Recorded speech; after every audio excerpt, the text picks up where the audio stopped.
Welcome to the How2 Challenge, New Tasks for Vision and Language workshop at the ICML 2019 here in Long Beach, California. My name is Florian Metze from Carnegie Mellon, and both the challenge and the workshop is joint work together with my students, Shruti Palaskar and Ramon Sanabria, and Lucia Specia from the UK, together with a lot of other people that we worked on this, but we are sort of functioning as the organizers of this challenge and this workshop.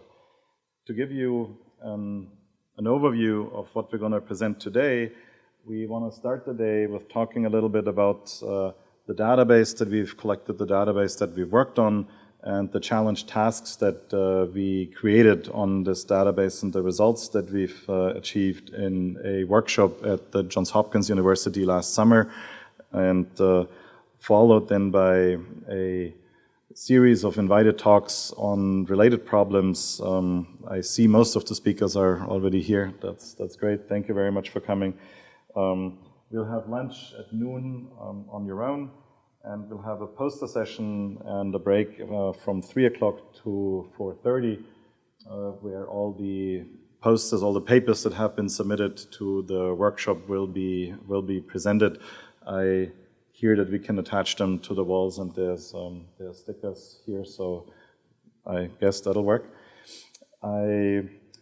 We will have a brief sort of madness-style introduction session to all the posters, either at the beginning of the poster session or at the end of the introductory session this morning, depending on how much time we need for the introduction. So there'll be 10-15 minutes of very quick, less than 60 seconds introductions to every poster to sort of give every poster presenter the time to introduce their paper to the larger audience. We will, at about 4:30, we'll have an invited talk where the speaker, Chen from Renmin University, unfortunately couldn't come, so she recorded our talk, her talk for us. We're going to play it, and we thought about organizing an oral question answering session, but given the time difference and everything, that's just not practical. So we're going to have a movie playing, and we're going to have a closing session where we will again talk a little bit about the recent work that we've done on the How2 data that's not part of this workshop and the challenge. And we're going to sort of revisit many of the things that we've learned and how it ties together with all the other learnings in the community. We want to ask you a few questions on what you think, what the field needs, where the field might be going next, and sort of have an open discussion about what other tasks are there, what tasks could the community rally about, what are the interesting things to do. So that being said, for the first hour, all four of us are going to present subparts of the problem. I want to start with really introduce the JSOLT workshop, which is many of us in the speech and language community are familiar with that, but people outside of the speech and language community might not know about it. It's a series of 6-week workshops, 6-week-long workshops organized by the Johns Hopkins University, the Center of Speech and Language Processing, that started in speech processing, but now they do workshops also on natural language processing, vision problems, medical applications. So the way it works is you write a proposal, you submit it to a sort of evaluation committee, they invite you for a meeting, and then they decide based on community interest on what teams are going to work on what problems for the next year. And this is how Lucia and I met, that I was proposing a problem on multimodal speech recognition. Lucia was proposing something on multimodal machine translation, and we said, hey, we should really put this together and work together. And so if you want to learn more about a lot of the work that we've done, you can look up the grounded sequence-to-sequence transduction team in the 2018 Jelinek workshop. That, of course, is named after Fred Jelinek, who was one of the founders of statistical processing of speech and language. The whole team consisted of undergraduate students, graduate students, senior researchers, and even Spandana and Chirag, remote participants. So we were truly working around the clock for 6 weeks, which was an exciting experience. And what we were really trying to do was to get behind the secrets of how do humans interact with language and how do humans interact with the world. We know humans do it in a multimodal way, and we believe that language understanding and language generation is not really an exception, even though it might seem that way in a world where text is just abundant and I can just download tons of Wikipedia. But we want to go beyond that and integrate multimodality in computational models for context modeling, richer context modeling, and grounding of language. And what we did in our workshop is we said, well, we're going to base it all on sequence-to-sequence neural networks because they're a convenient approach, and we can apply the same architecture on a speech problem and on a machine translation problem, and do a speech-to-text translation problem or even a summarization problem, and try and understand how do those models integrate multimodality and how do those approaches work well on different or less well on different problems. Sort of the starting point of this work is, as a machine translation example here, that if you take the sentence, here's a video about playing golf. If you take the sentence, I'm very close to the green, but I didn't get it on the green, so now I'm in this grass bunker. It's clear what's being talked about. If you look at the translation into Portuguese, and in August 2018, both Google and Microsoft created a translation that says, I'm not going to read it in Portuguese, but they both translate the green incorrectly as verde in Portuguese, although the correct term for the green in golf is, in fact, green in Portuguese, apparently. So the current unimodal systems fail to make that distinction, and even though they've been trained on ridiculously large amounts of data, they don't pick up on the correct translation of the word green, in the fact that green doesn't need to be translated in this context is not represented in the models. For people who know about speech recognition, I want to make the point that when we talk about multimodal ASR here, we're not talking about audiovisual speech recognition and lip reading, as is the traditional definition of multimodal audiovisual speech recognition. We're not trying to find lips, we're not trying to synchronize lips with speech, but we're talking about videos where we can see people do things or we can see people describe things, and we're trying to pull out that meaning and merge it, maybe not necessarily at the acoustic level, but at the semantic or the language model level. There was earlier work on this already starting in 2017 or before, where in several evaluations we could see that multimodality was useful for machine translation, or in so comparable systems performed slightly better in a multimodal setting than in a unimodal setting. And also in speech recognition, we had done work on a small subset of this How2 corpus that a lot of the talks that or a lot of our work is on, that you're going to hear about today, where we can show that by extracting things like speaker characteristics or environmental characteristics from the image rather than the acoustics, we can get improvements by adapting the recognizer to being outdoors versus indoors, or by incorporating semantic information into the speech recognition process. So previous to JSOLT, this workshop, we had evidence in machine translation and speech recognition that on limited amounts of data that there is value, but we wanted to bring it together. We wanted to see how do the models actually improve? If they improve, can they learn shared representations? If so, what do they look like? And sort of get a better sense for where improvements are coming from. So the goals for this workshop were more modalities, more tasks, better models, and ultimately a better data set, better labels, better evaluation metrics. The big picture that you're going to see the slide over and over again was really that we have 3 inputs and 3 outputs, and we're going to try and get multiple paths through this through the setup, starting with subtitles as text.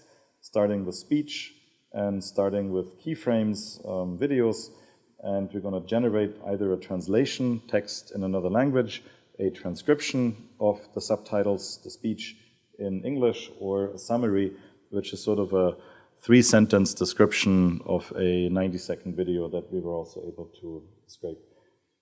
They're going to describe the data set in a minute. Essentially now. Hey, hi everyone, I'm Lucy Specie, and I'm just going to briefly introduce the data. For those who participated in the challenge, you probably already know all of that, but for everyone else, just in a nutshell, what the How2 data is. So we started collecting it based on a collection that already existed, which is the one we're citing up top there.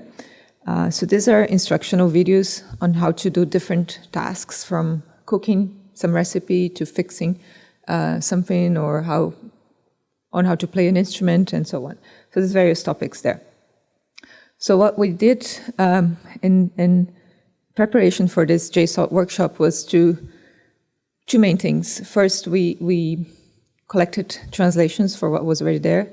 But second, we also did some very careful processing of the data to segment it and align across modalities, which is what we made available for this challenge. So what we have in total is about 200 hours of audio and video, and some of this is, and we have transcriptions for all of that. Some of this is what we call clean transcriptions, and this is 480 hours, which is what you see in the experiments where we're talking about ASR, or speech recognition. We have a subset of that for which we collected translations, and the reason it's a subset is just because we didn't have enough, resources and time to collect more translations, but this is extendable. And so what we call in this ground truth captions are basically transcriptions that the uploaders had put up themselves, and it's clean or clean enough. There is a lot of metadata there, which comes with in the portal where this was extracted from. So there are likes, dislikes, a number of visualizations, a date, and the uploader, so some ID for the uploader, some tags on topic. There's also something that we've been calling summaries, but are more like teasers of the video. So probably can't read there, but these are things like a couple of sentences saying, in this video, you see the best way of cooking a burger using whatever ingredients and so on. So sort of a teaser of the content of the video. And we've done some analysis on potential topics from the transcripts, and you see a slide on that, but there's a variety of them. And like I said, a subset of this has been translated into Portuguese. And if I can, I'm going to play, I don't know whether we have sound, but I'm just going to play it. Probably don't have sound.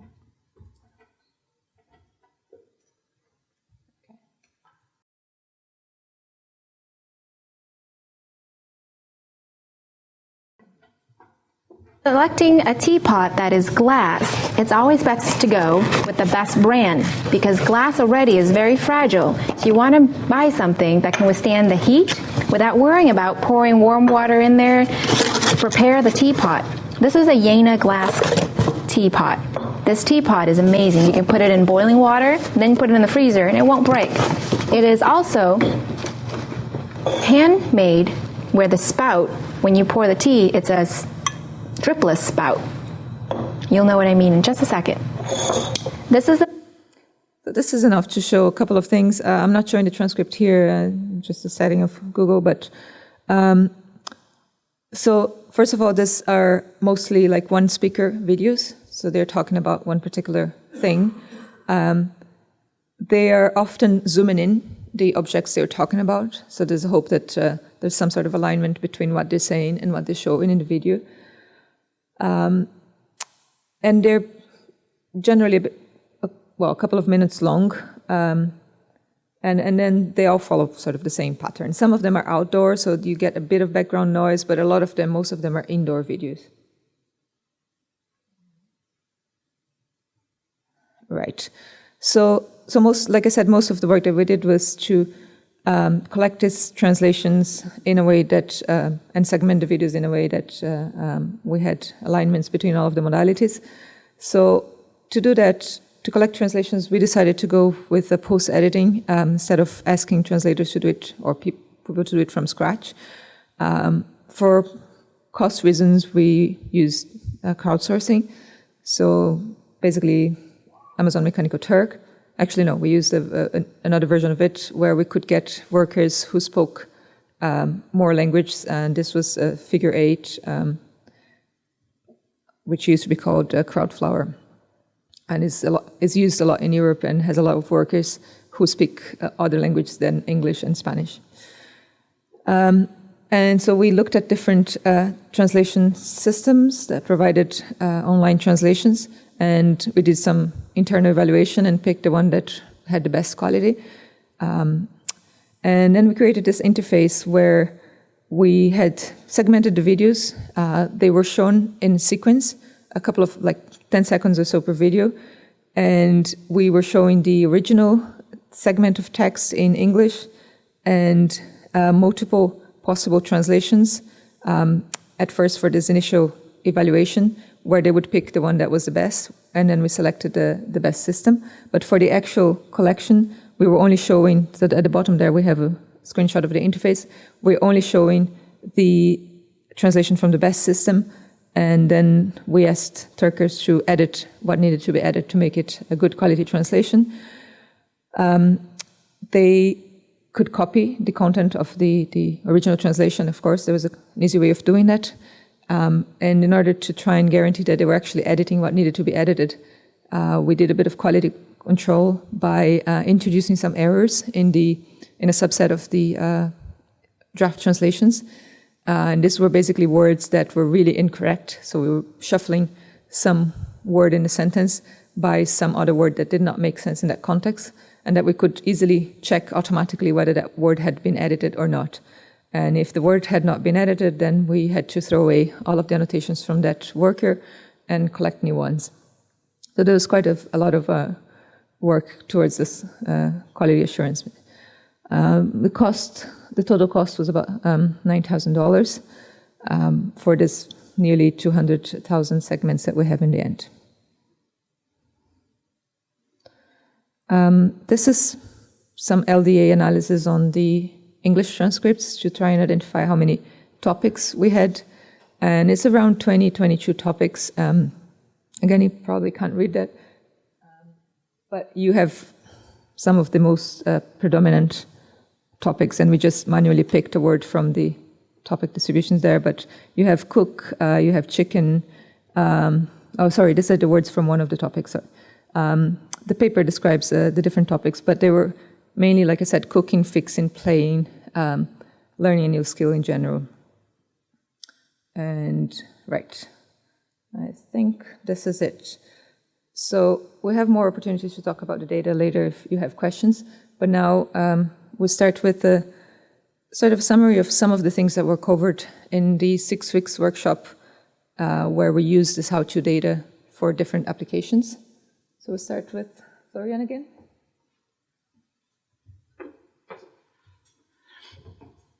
So a lot of the things that or the results that I'll be presenting now are essentially results from the workshop. So they're about a year old now, so I'll be relatively quick, and I'll just really try to give you an idea of what we're trying to do here, and where we're going, which approaches we're taking.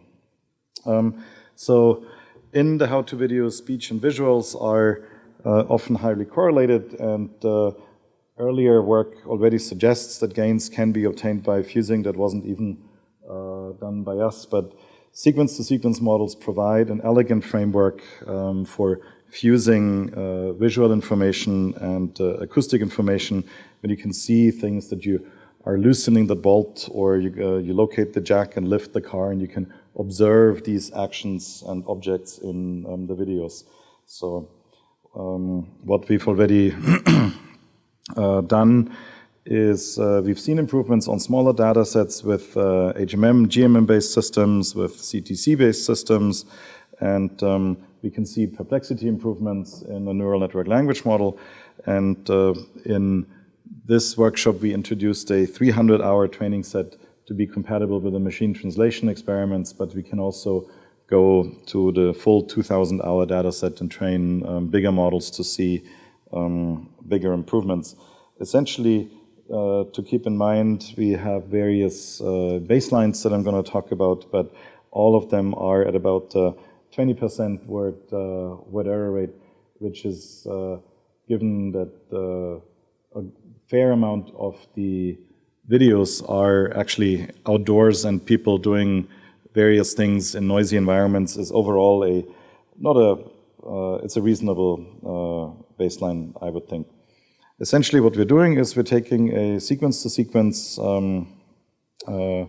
system. We have a 4-layer encoder, embeddings, GAU decoder, and attention. And depending on how big we make the model, which tokenization we use, we get about 20% word error rate. For most of the experiments, we also took a relatively small model for faster turnaround time. The visual features that we are incorporating here, after a fair amount of experimentation with object features and scene features, we settled on action-level video features, as described in this paper by Hara and colleagues, because they, on average, gave us the biggest improvements. So we're extracting, in this case, 1 feature vector per 16 frames in the image. And so what we're now trying to do is we have 2 sequences. One is the sequence of English audio features at essentially 10 milliseconds or 30 milliseconds frame rate. And then we have the action-level video features where we have 1 feature vector every 16 frames. Now, how can we incorporate those features into a sequence-to-sequence model? The most promising approach really here is that can we improve the decoder language model by visual grounding? And we've performed a whole set of other experiments by integrating visual features earlier on in the encoder or in the attention mechanism.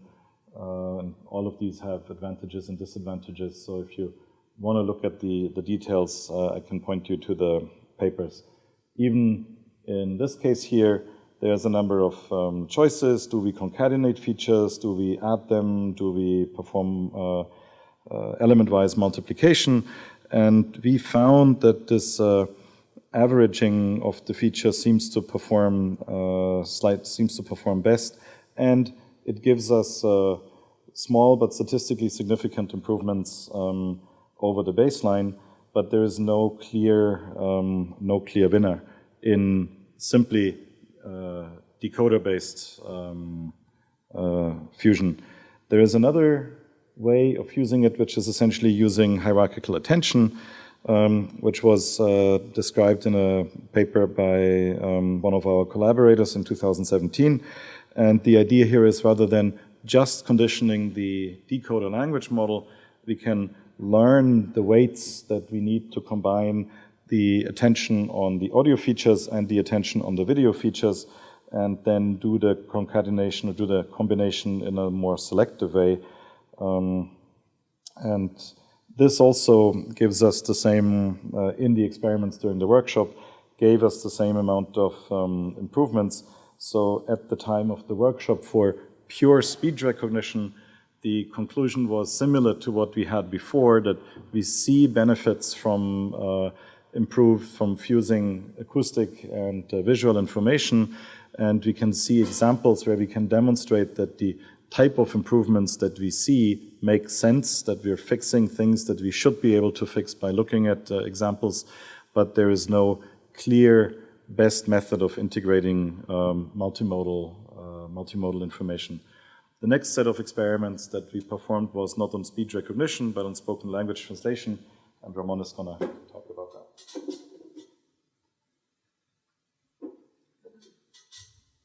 Hi, everyone.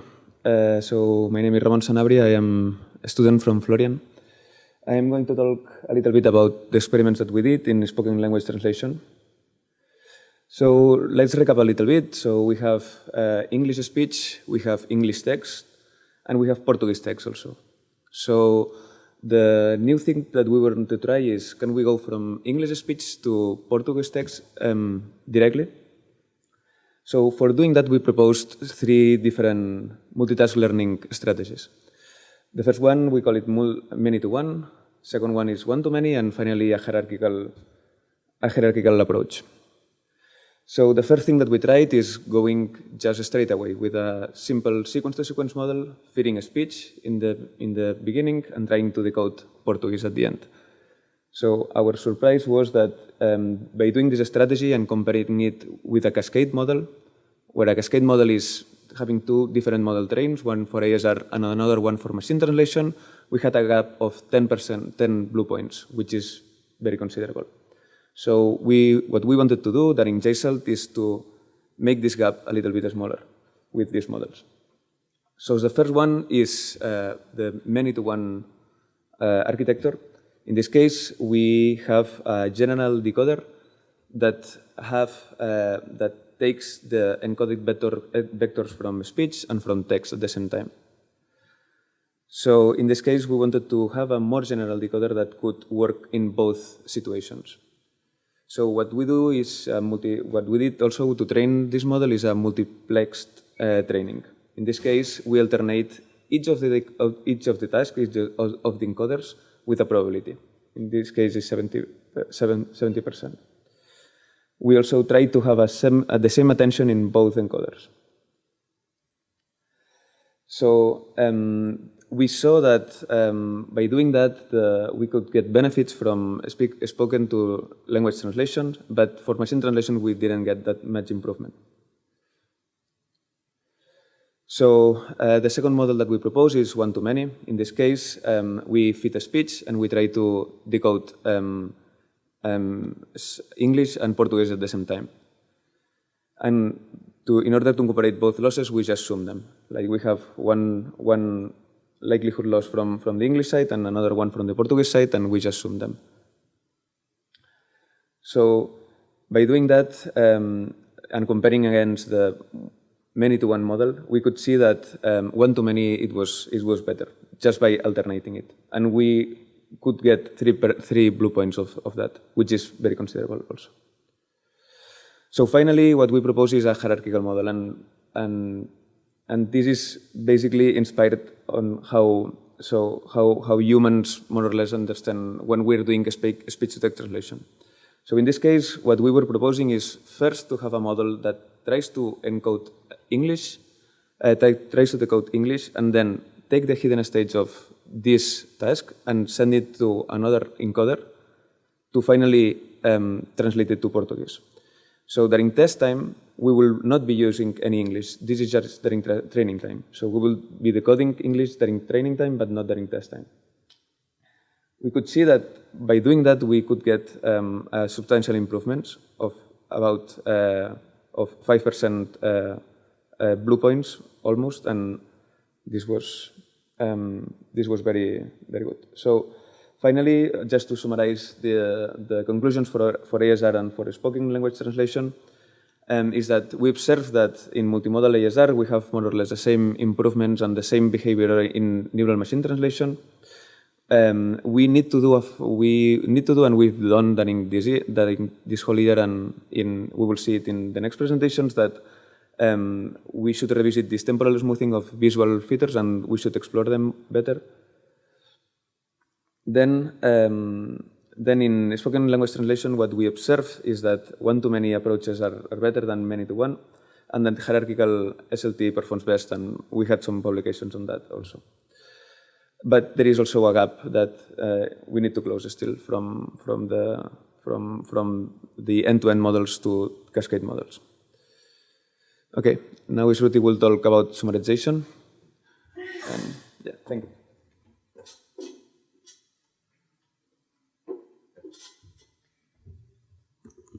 Hi everyone, my name is Shruti Palaskar. I'm also a PhD student of Florian at CMU. So our summarization team from JSOLT was with Indrek Libovici and Spandana Gela from University of Edinburgh and Jasmine from University of Pennsylvania. So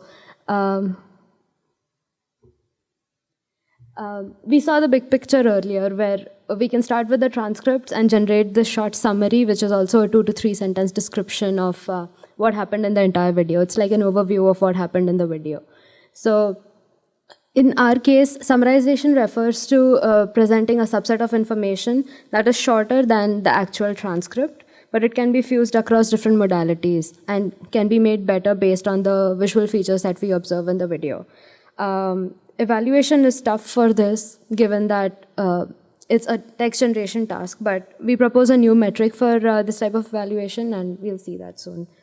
So taking another look at how the data looks, the video here is similar to what we saw earlier. So the speaker, the presenter in the video describes how to make a Spanish omelette, but the description is more about what are the different breakfast recipes that can be had based on these ingredients that are there. So it is a short overview, a 2 to 3 sentence overview of what happened in the entire video. The summary is informative because it repeats some of the phrases from the transcript, and it is mainly like a teaser for the video, but it's also abstractive because it describes some things that are available only in this particular video compared to others. And the main goal of this summary was to generate interest in a potential viewer and get them to watch the video. So a general experimental setup looks like this. We have the transcription in the input and the video features, and the output is the teaser. We've expanded this work to even start with audio and then go to the summary now. So we now use all of these features in the input and generate the summary. On an average, most videos in the dataset are around 90 seconds long. The transcripts are on an average around 290 words, and the summaries are 33 words. So it is a very huge compression of text.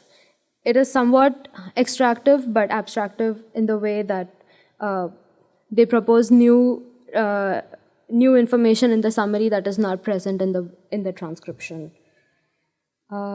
So briefly going over the evaluation metrics, given some reference and hypothesis we have, the general evaluation is Rouge for summarization. But what we observed was there is a difference in the word distribution in the input and the output.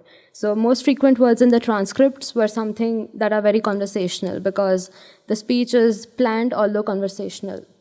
So things like today we will see and this is what's going on are very common in the input, whereas these are not at all present in the output. In the output, in the teasers, we have most words like in this free video you will learn something, or in this free video the expert will teach you how to do something. And then in the other parts of the teasers, they plug in what's unique about every video. So given this difference in the word distributions in the input and output, Rouge was not the best metric for us, so we proposed another metric in this work.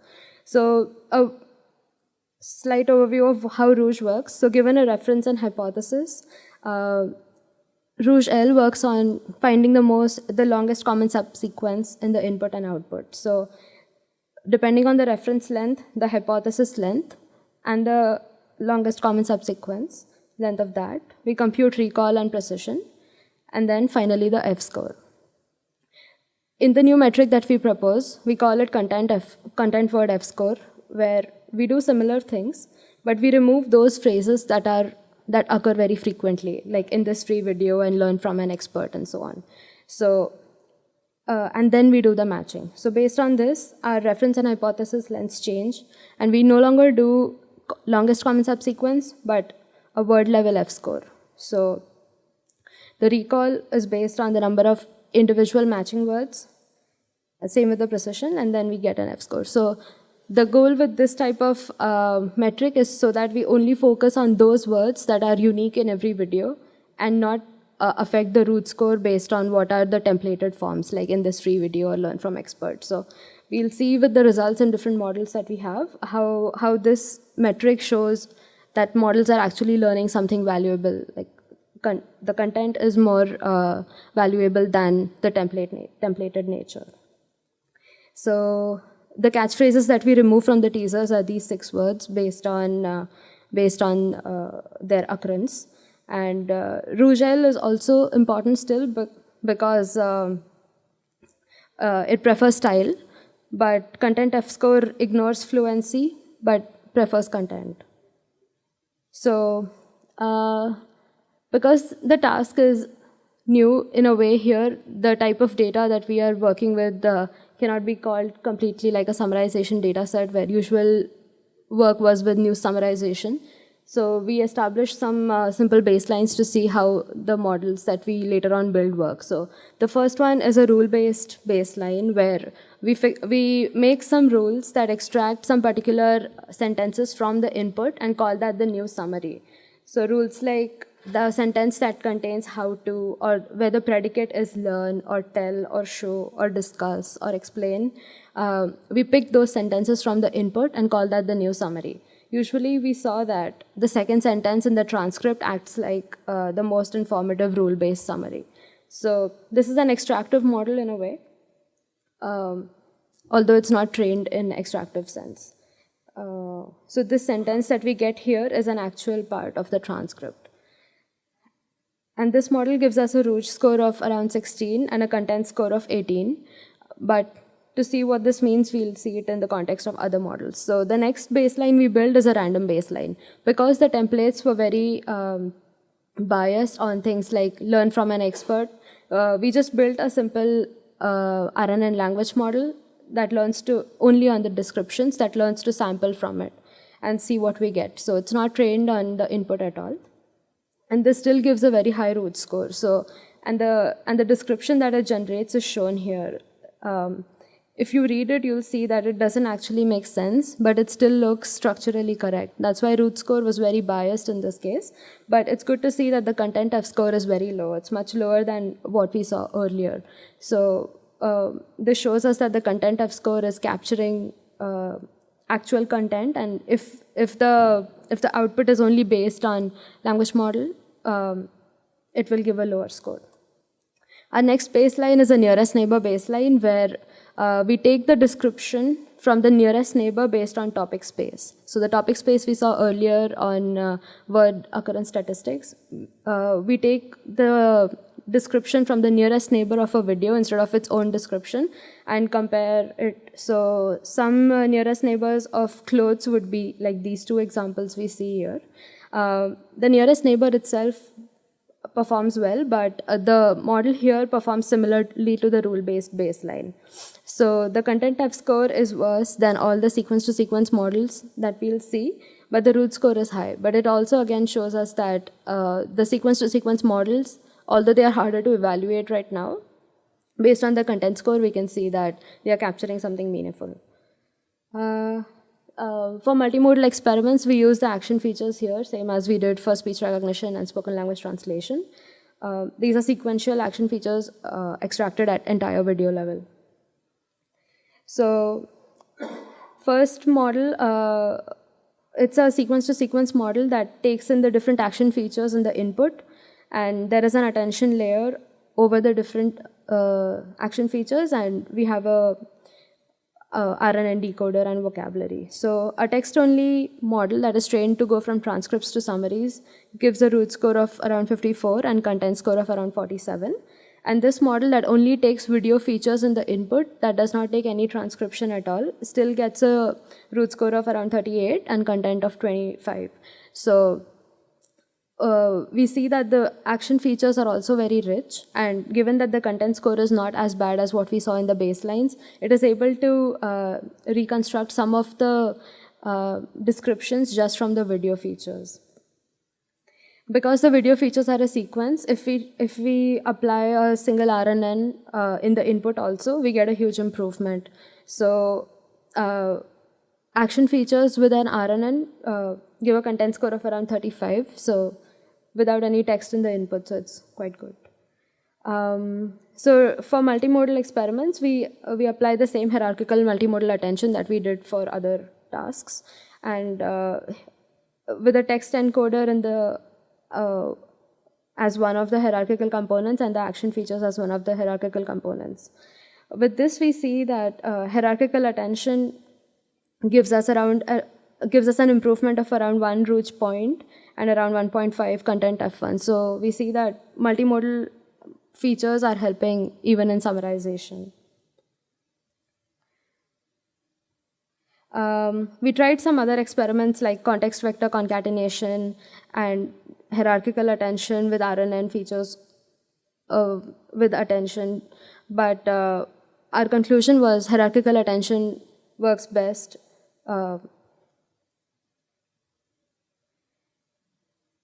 Just an overview of the different results. We saw the 3 or 4 baselines, like the language model, the extractive rule-based model,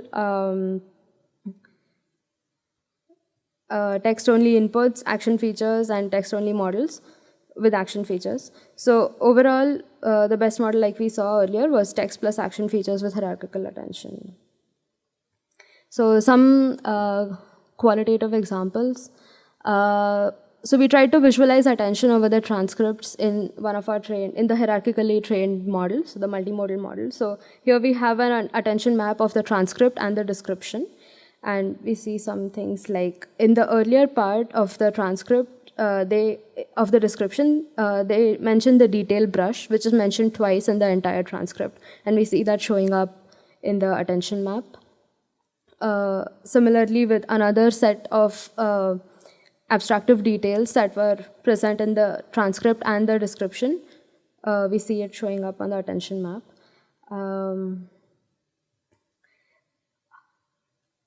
We then look at action features, attention over the video features or the action features. So in this particular example, there are different points in the video where the camera changes angle. So there are cuts in the video, and we see that attention learns to focus on that. And it might act like some sort of regularization for the model. In the first part of the video, the presenter is talking about preparing the brush and just introducing the task in general, and we see that there is not much attention on the action features in this part. It's more on the text features. In the middle of the video, the camera zooms in on what the actual actions are happening, and there are close-ups of the brush stroke with a hand that is detectable, and we see that action features are being attended to more in this part of the video. And towards the end, the close-up is that does not show any sort of objects that are recognizable, like no hand. So there are not much attention again. And there are black frames in the end of the video where there is no video content at all. And we see that attention is 0 for that time also. So overall, we see that the model learns to attend at important points on the video. And when the text is more important, we see that we see the reverse thing. So it's just some qualitative examples. Few more examples based on the different models and the different content scores that they give. So here the reference is partial dentures come in both plastic and metal, and they mostly talk about oral hygiene and dentures. And the different models try to reconstruct this output as much as possible. So text-based models has seen the transcript in the input, and they reconstruct partial dentures and oral hygiene as the terms that should be present here.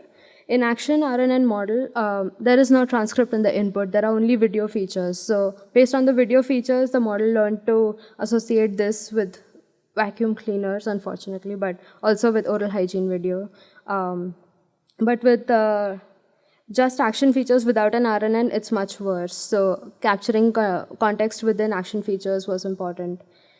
Another example was about a yoga video, and we see similar things where text-based model gets most of the words correct based on what the content of the video is. Action RNN model also gets close to that, but the action-only model is not that good. So to summarize the summarization part of the work that we did, we saw that it works in a way. We evaluated it in different techniques based on content F1, and later on we also did human evaluation on this. We are still working on this. There are different aspects we are pursuing, like multi-document summarization. Based on video similarity, based on topic or something, we can design this task as multi-document summarization. We already did the end-to-end summarization from speech in a way. And we are looking at different multimodal features that we could use. So text-generated descriptions were detailed but often repetitive. There were some key phrases that were often repeated. So we are trying to address that. Action feature-generated text was kind of like a boilerplate but still accurate, and action RNN was more diverse and consistent. So to wrap up this part of the presentation, some of the conclusions that we had at the end of the workshop last year. So multimodal ASR also works with sequence-to-sequence models. We had shown it earlier with HMM-DNN and CTC models. For spoken language translation and speech recognition, we got some promising results. And for machine translation, we got them after the workshop, so we'll see it later in the day. Summarization also works, and we still need to work more on it. So at the end of the workshop last year, our conclusion was we still need to keep trying, but depending on the work that we've done since then, we've seen some improvements in all of these different tasks. So throughout today, you'll see some different conclusions. So I have a question for Shruti. So for the content F1 metric, so have you considered the order of the content? Like if you match the two sentences, so does the order of the content matter in your metric? No, order does not matter. So we constructed it in a way to use the Meteor package itself, where there is a crossover penalty. Well, if you're aware with me. So the order of the content words do not matter. It's more like, because the content words are unique, they may or may not be present in the input also. If we could generate them, we just treat it as correct. So, but on the other hand, like for instructional videos, the order of content matters, right? So you don't want to like put something else before something, because there's a like particular order for. So do you think, is there a way for you to like maybe take into account those the orders, for example? So when we were looking at how a different metric could be better, we didn't see the order of content words in terms of instructional videos being a problem, because the summary was already very biased based on some sort of template. So we hope that the Rochelle metric will capture the syntactic structure, and in terms of order of like within syntax, order switching within syntax was not something we observed, but to do that it would be easy. So we have this term that has some weightage for crossover penalty. So if we predict a word that should be in the beginning, but we instead predict it in the end, there is a way to include that. So we can look at that.